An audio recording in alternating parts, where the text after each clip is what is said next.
Welcome back, everyone. And this time around, we'll check gameplay. Yep. Alright, so before we start, here, as you can see, there seems to be something missing. If you check the new player guide, you'll see that it's the starter trials. So the starter trials are a series of 5 battles of increasing difficulty that you can do with the starter decks.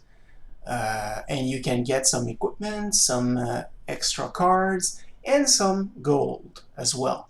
I don't recall the exact amount, but I think it's something around like 3,000 gold total, and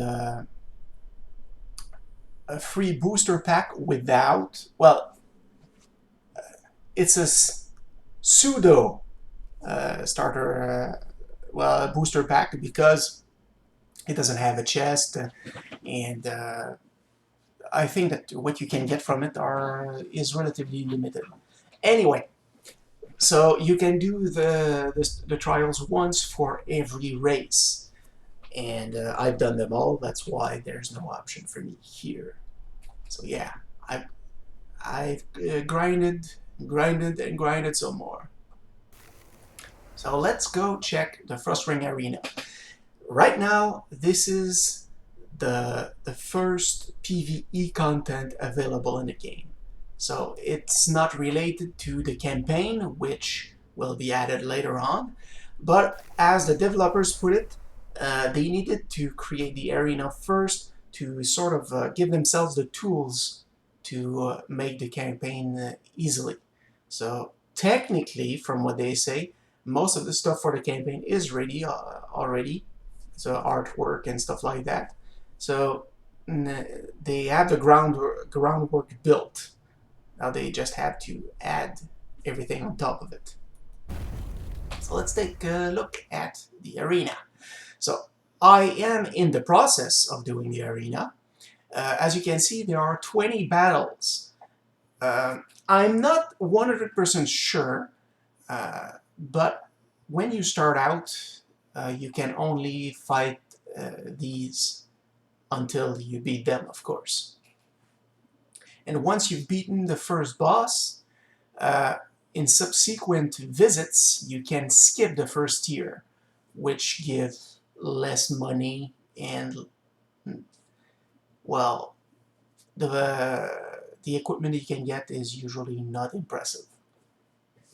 Alright, so the way it works is that you have to beat as many adversaries as possible, and once you reach 3 defeats, you're out, and you get what you've earned so far. And there's a possibility of battling 4 bosses total. However, most people will just skip the first one and focus on the last 3 ones. If you can beat every AI player and the boss in one go without losing. Sadly, I lost once here. You get a perfect bonus in an extra item. So you can get some good stuff from this place. Usually from a perfect run, I get between 6,500 and 7,100 gold. So if you want to open those legendary chests, well, if you want to spin, it'll take several runs. However, well, after each battle you can save and quit and come back later on. So as you can see, so far I've acquired 1 chest and 6 bags of gold. So let's battle a champion and see what we can do. This guy in particular has an annoying ability. Every non-flying creature will get -1 attack. So that's not fun.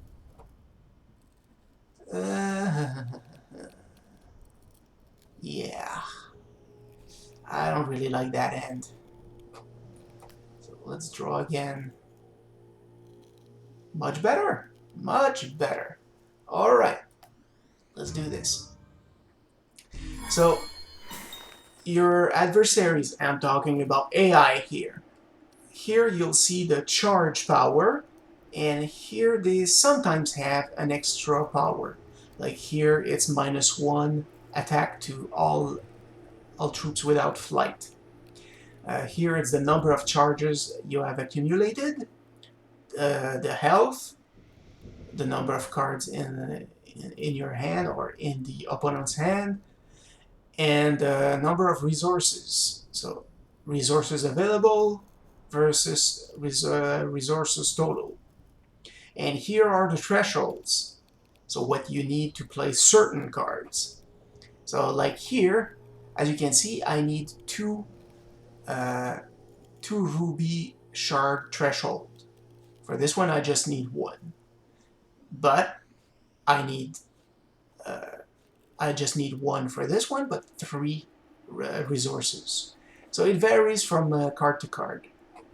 For some, the threshold is really high, but the number of resources is not that high, actually. Alright, so let's take a look at the opponent's ability. So he needs one threshold, one blue threshold, and 3 resources. Then he can give to a troop. When this deals damage to an opposing champion, draw a card. This can be an interesting one. Mine is probably better. I need 4 plus 1 red, 1 red threshold. So I choose 1 troop and all the troops in my deck. So not only in my hand, in my deck, that share a trait. So usually I will choose an orc troops because it's all orcs that I have. So all those troops will get +1 attack. So that can be really useful. Alright. Draw a card. Oh yeah, here, as you can see, the computer has the normal sleeve. So, and I've chosen a different one that I got because I was an alpha player, I think. Something like that. Number of cards in your deck. Here you have the graveyard. Here the void is, you know, cards that have been completely removed from the game. So normally it's a 2/1 creature, but because of his annoying ability, it's now 1/1. And this is a cheap but more or less interesting troop since it has to attack. So in a situation where you would prefer to keep it on defense, nope. No, not gonna happen. Here you have this means that there is equipment. Your Thunderbirds have when this enters play, gain a charge. Alright. This is Rage, so every time it attacks it gains +1 attack, and Flight, of course. So you can see all my equipment here that I've already shown you in the other video. Crushing Blow. Alright. So now I have 2 thresholds. So if I had enough resources, which I don't, I could play any card in my hand right now. So let's play the Fierce Warlord that gives +1/+1. And my friend the Savage Raider will attack and damage the computer.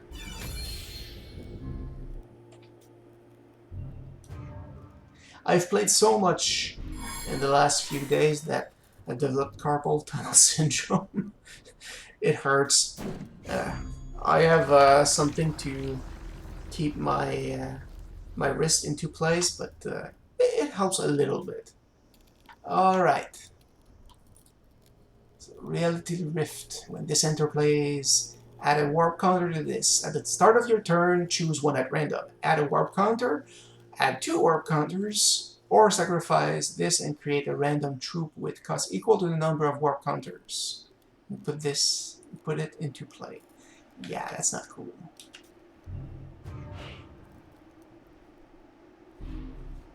another Savage Raider. So when I get one more resource, I'll be able to give +1 attack to everyone. So in the meantime, I guess I will use this guy. As I mentioned in the other video, sockets. So this one cannot be blocked by normal troops unless they're red or artifact. So I'll be able to have some fun with him. I will keep that one because it will probably block it.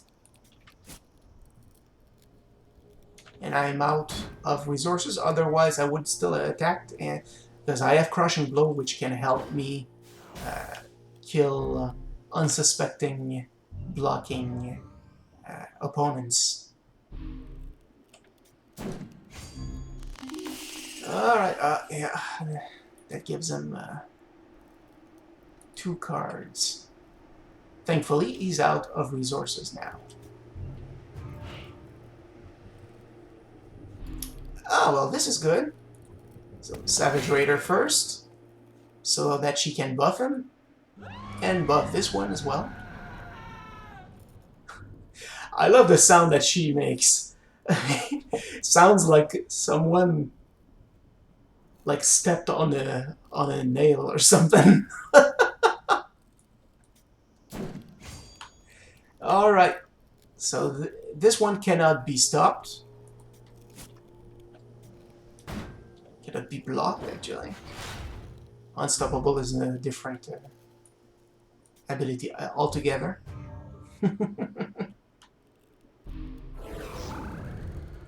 Time Ripple.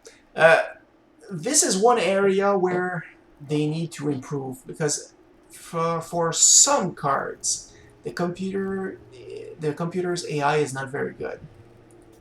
Overall, it's good, but for some it just doesn't make sense. For example, normally he should have played this on me, but he played this on one of his cards. So it's only a few cards that have that problem. So it will be patched later on, but when you see that, you go, huh? It's a work in progress. It's in beta after all. But from time to time, it can change a game completely. So a game that you would have lost, the computer does something really strange at the last second. Oh, they're fine finally.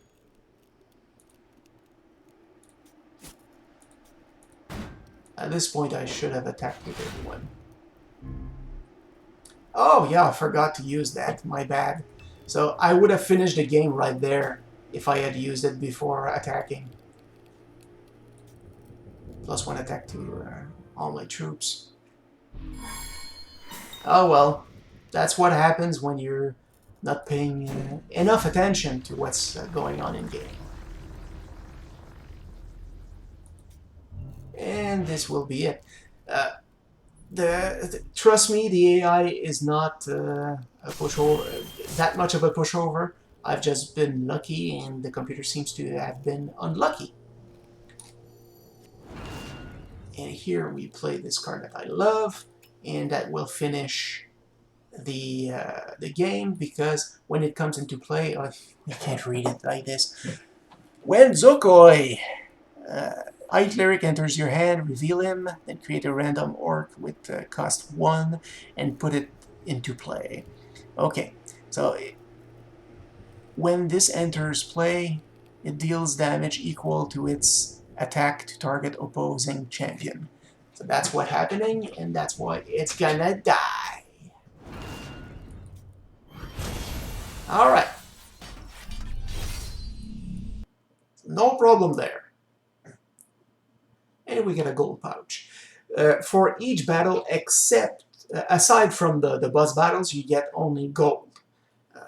You get the chests against the bosses. And as I said, if you just beat the boss, it's 1 chest. If you beat everyone before him in the same tier, then you get 2 chests. So, shall we go for another battle? Sure, why not?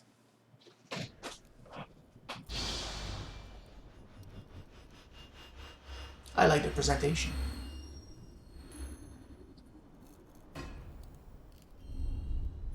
I always play first because the deck I have created is really for fast play. Alright, so when the champion draws a troop, there's a 20% chance that troop becomes quick. In other words, it goes into play right away, and that can be disastrous. And all Coyotl in all decks get +1/+1 and cost -1. That's nice, but hey. So I will draw again. Okay, I like this.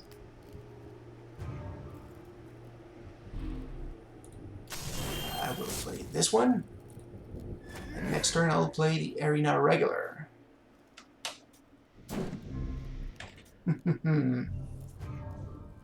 So far, so good. So right now I'm just in the process of getting enough gold to open all my chests. This is a really annoying one.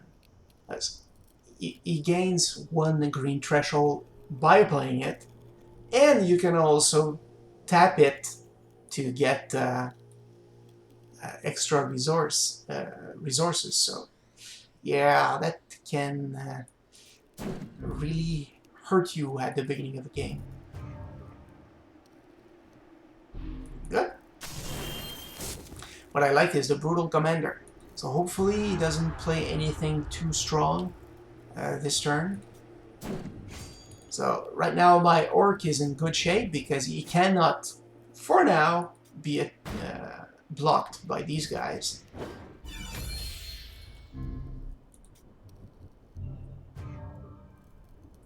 Now this is where the game will be decided.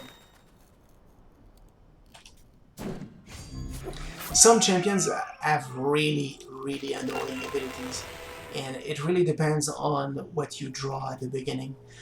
For example, there's one that only has artifacts, and every turn it gets at the very least 2 charges, and once it gets 10 charges, it destroys every non-artifact troop on the field. And he can do that every 5 turns or less, depending on what he plays. So it can turn very ugly very fast. It's not fun. Alright, so thanks to this guy, I just damage the shaman by 1 every time I play a resource. So I want 4. No, I don't. So let's play our commander, and I'll keep this in case I get something better later on. And we will attack with those 2.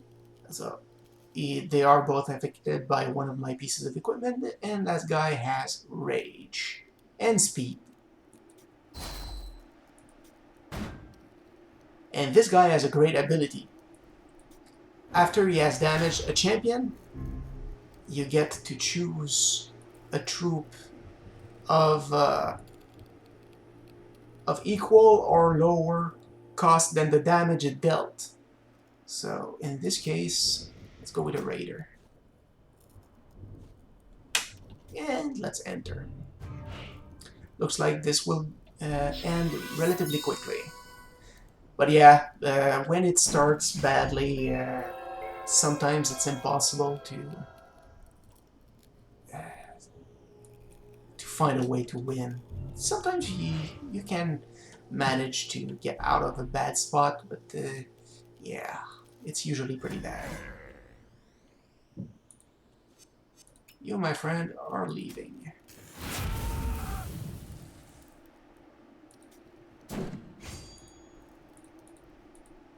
And let's attack.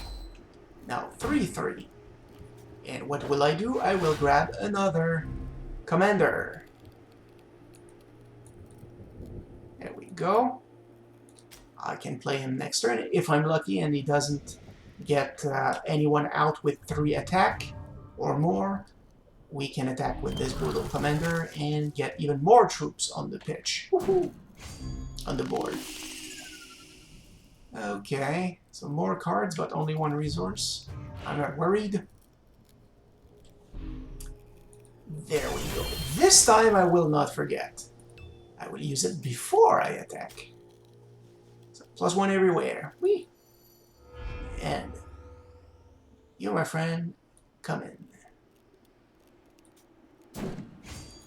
Alright, and this time I don't really care if he gets killed.